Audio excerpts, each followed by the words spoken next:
data non ASN yang bisa diselesaikan adalah harus sudah masuk di database BKN. Yang tidak ada di database BKN tidak bisa diselesaikan. Jadi dikunci di situ. Yang kedua adalah seluruh data yang masuk di BKN harus surat pertanggungjawaban mutlak kepala daerah. Sekarang tidak boleh lagi ada pengangkatan tenaga non ASN. Ya, jika ada pengangkatan tenaga non ASN itu menyalahi undang-undang, menyalahi aturan. Kami ingin sampaikan teman-teman sekalian bahwa ini adalah keputusan dari Undang-Undang ASN nomor 20 tahun 2023 di mana telah diputuskan bersama Komisi 2 bahwa penyelesaian tenaga non ASN selambat-lambatnya diselesaikan pada bulan Desember. Sehingga pertama dari sisi regulasi tidak mungkin ini ditunda. Desember 2024, Jadi selambat-lambatnya menurut undang-undang harus diberesin di Desember 2024.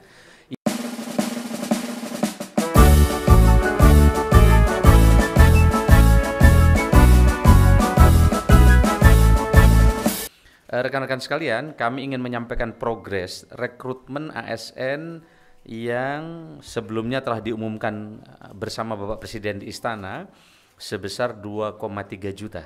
Dan ini adalah rekrutmen terbesar sepanjang 10 tahun terakhir.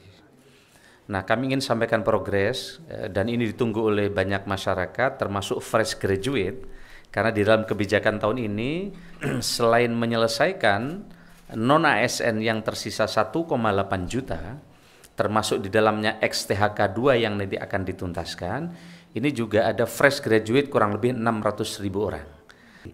Bapak sekalian saya hormati, dasar regulasi perencanaan kebutuhan ASN itu mengacu pasal 32 Undang-Undang 20 2023 tentang ASN. Dalam pasal itu sudah bahwa Menpan RB menetapkan kebijakan di mana kebijakan perencanaan kebutuhan pegawai ASN merupakan panduan bagi instansi pemerintah dalam menyusun kebutuhan pegawai ASN. Instansi pemerintah menyusun rencana kebutuhan, kebijakan perencanaan kebutuhan pegawai ASN. Ibu dan Bapak sekalian saya hormati, kami ingin sampaikan bahwa berikut merupakan alur perencanaan kebutuhan ASN tahun 2024. Ini adalah alurnya, di mana pengusulan kebutuhannya dari instansi pemerintah, kemudian sebelumnya dari surat Pan RB, kemudian ada sarana prasarana yang mesti disiapkan dengan BKN, kemudian verifikasi, validasi rincian ada di BKN. Penyusunan rincian kebutuhan ASN 2024 telah dilakukan tanggal 15 Maret 2024 sampai dengan 29 Maret 2024, diperpanjang hingga tanggal 30 April 2024. Namun masih terdapat instansi yang belum selesai melakukan rincian usulan, khususnya instansi yang mendapatkan alokasi formasi cukup besar. Berdasarkan dasar usulan yang diajukan oleh PPK atau Pembina Kebagian Instansi Pemerintah, Menpan RB telah memberikan persetujuan prinsip formasi ASN tahun 2004 dan telah diserahkan kepada PPK pusat dan daerah. Total persetujuan prinsip formasi 2024 sebesar 1.289.824 formasi yang terbagi menjadi 427.650 formasi pada instansi pusat dan 862.174 formasi pada instansi daerah. Jadi di pemerintah daerah ini formasinya sangat besar. Dan untuk pelaksanaan seleksi CASN 2024 rencananya akan dilaksanakan mulai bulan Juni atau Juli setelah instansi menerima surat keputusan Menteri Pan RB tentang penetapan kebutuhan formasi atau formasi pegawai ASN. Setelah memperoleh surat keputusan Menpan RB tentang penetapan kebutuhan formasi instansi pemerintah dan berkoordinasi dengan BKN untuk pengumuman lowongan formasi dan persiapan seleksi tahun 2024. Rekan-rekan sekalian saya hormati, terkait kemarin adanya himbauan dari harapan dari Ombudsman agar seleksi CPNS ditunda setelah pilkada. Kami ingin sampaikan teman-teman sekalian bahwa ini adalah keputusan dari Undang-Undang ASN nomor 20 tahun 2023 di mana telah diputuskan bersama Komisi 2 bahwa penyelesaian tenaga non ASN selambat-lambatnya diselesaikan pada bulan Desember. Sehingga pertama dari sisi regulasi tidak mungkin ini ditunda. Desember 2024, sorry. Jadi selambat-lambatnya menurut undang-undang harus diberesin di Desember 2024.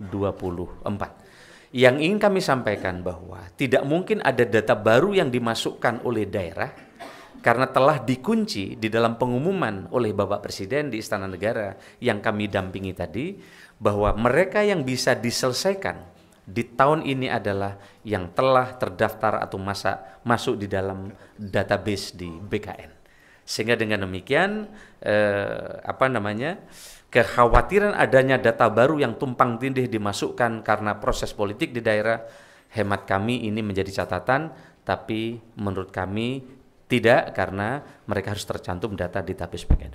Yang kedua, kami ingin sampaikan sebagai informasi rekan-rekan media, rekrutmen ASN kita saat ini sangat menjunjung tinggi nilai transparansi dan akuntabilitas. Contohnya ini, contoh ya. Ini adalah live score hasil tes di kantor BKN.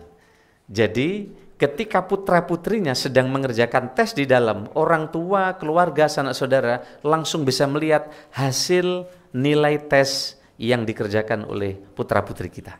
Sehingga live score ini menjamin adanya ketepatan, transparansi, dan juga tidak ada lagi joki untuk bisa membantu mereka.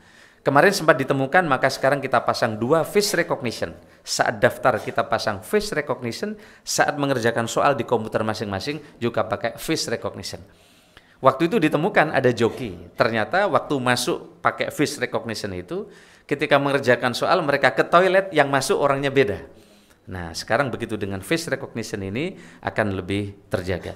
Saya kira ini tidak ada lagi istilah titipan. Putranya Pak Kepala BKN saja yang membuat soal berapa kali tes?